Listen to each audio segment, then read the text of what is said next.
Alright, the texture of the concrete. It's got a rough surface to it, these stones in it. Not as great as the concrete that is textured without these stones in it, but there's got to be some grip there. Probably tear up your tire more than the other with this stone into the concrete, but grippy surface for the most part. Between 58 and 59 degrees today, and of course it's overcast and gloomy.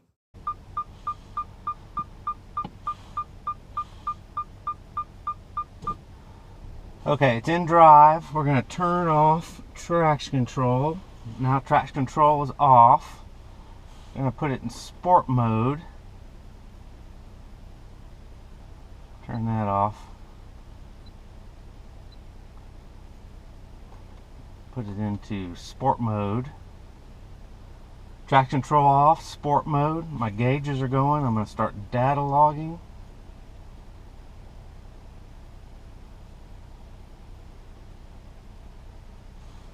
Okay, start data logging. Got it in drive. I'm going to leave it in auto. Just because when it winds up so fast, I don't want to let it over rev. Traction control is off. Put the pedal to the floor. Rev it up to 2500. That didn't work.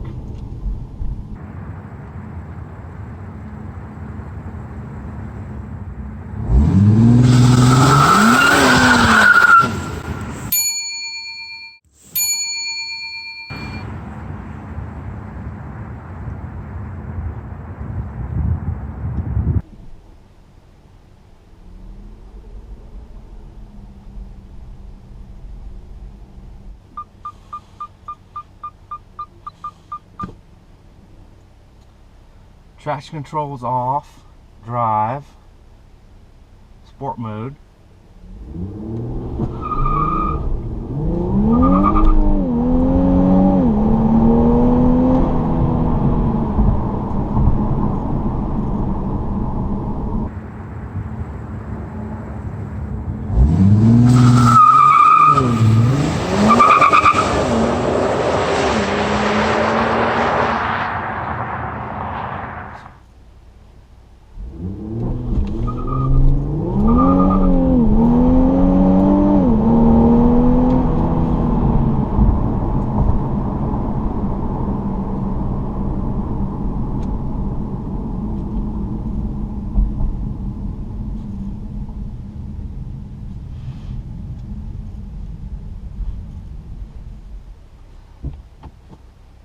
I had to let off the throttle that time and get back in it.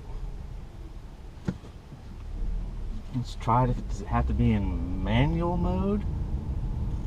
That's a possibility.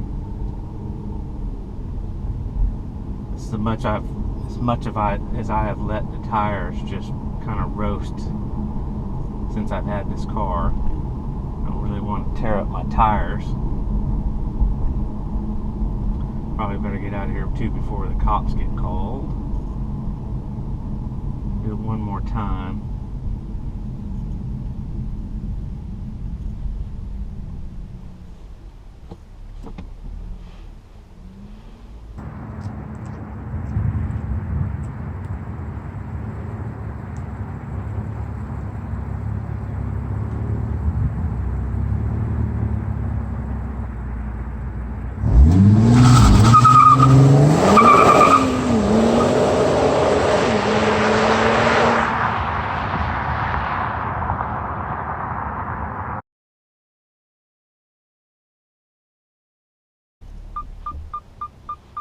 Alright, so we're going to put it in manual mode, turn traction control off.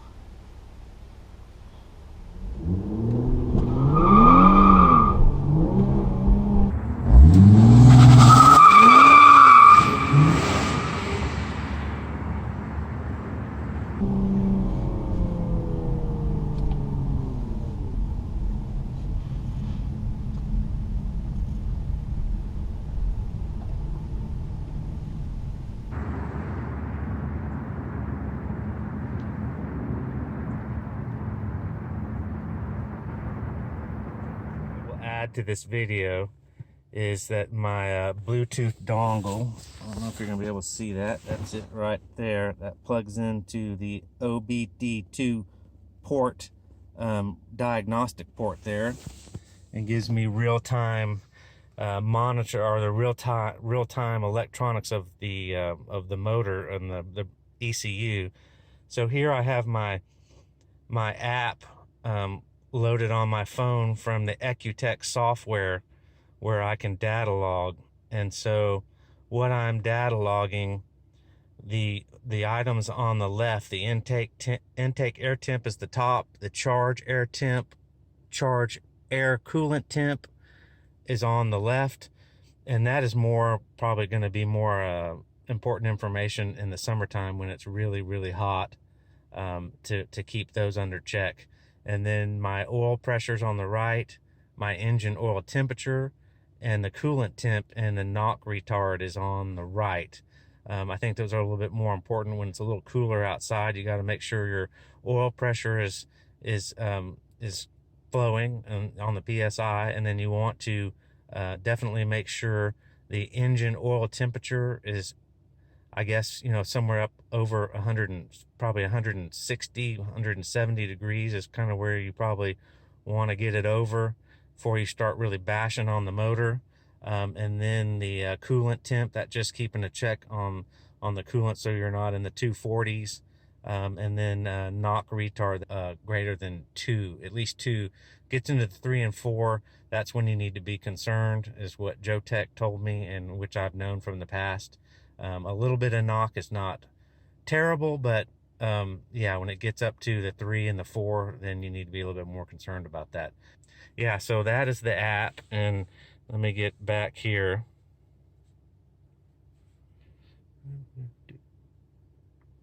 And then here you have your, info, dashboard, data log, map switching. Here I can click on that, and between my higher power map and my lower power map, let's see here, and you can see the other things. So clear the DCT tools.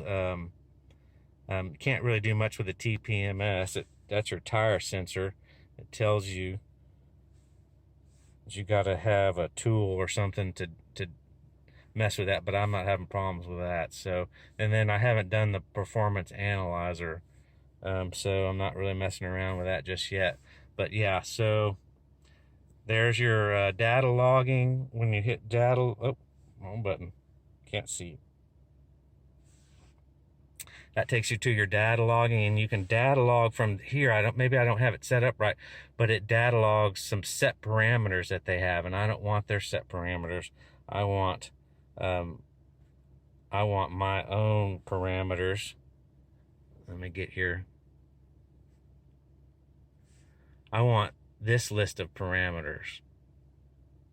Oh, well, these are the list of the parameters that I'm data logging right now, just for interest. Was my wastegate, the boost for bank 1, bank 2, current gear, you got to have that, knock retard, torque, actual ignition timing correction. That's just for me to try to get to learn the car, and actually put some data online, and be able to intelligently talk about it. But here you can go, and then you can select all these different parameters, and you'll see the ones that I have checked, because there's a little check right there.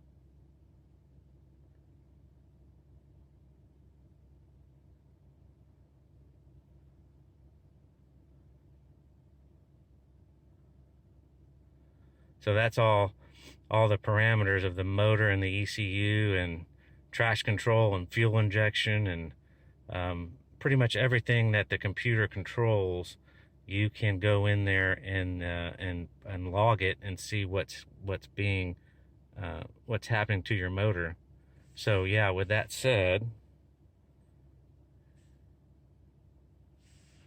just put my gauges back up there. So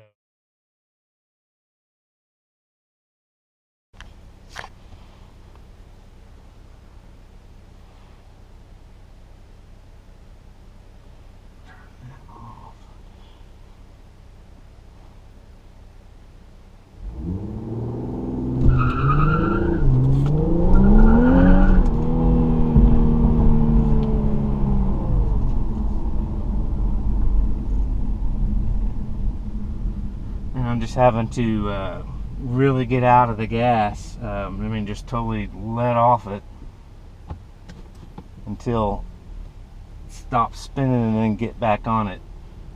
And that is not the way to win races if that's what you're trying to accomplish.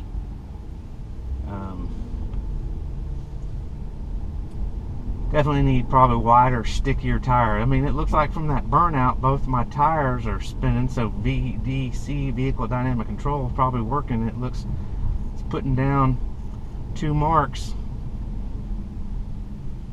as we can see.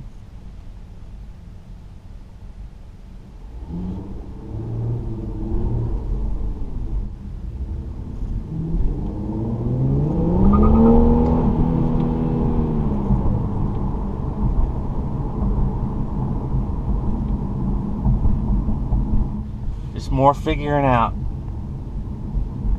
Could have sworn that my Ecutek, when he did that, he didn't really get on it past the point where you've got that probably, you know, 20 or 30 feet, and then the boost. That's when the boost kicks in. I mean, the real boost kicks in, and that's when it just totally just lets the tires go. So maybe he was just demonstrating just the initial, put the brake to the floor, stomp it, let it rise up to the 2500, and then just release off the brake. And then he kind of went just a little bit further than that, but didn't give it time to get into the real meat part of the boost. So yeah, I'm not real sure. Just more experimentation. But yeah, I guess that concludes this video. If you like my stuff, and I'm going to continue to put content out just for fun, like and subscribe, and that just helps my videos to get to more people that want to see content on this car. So thanks, and have a good day.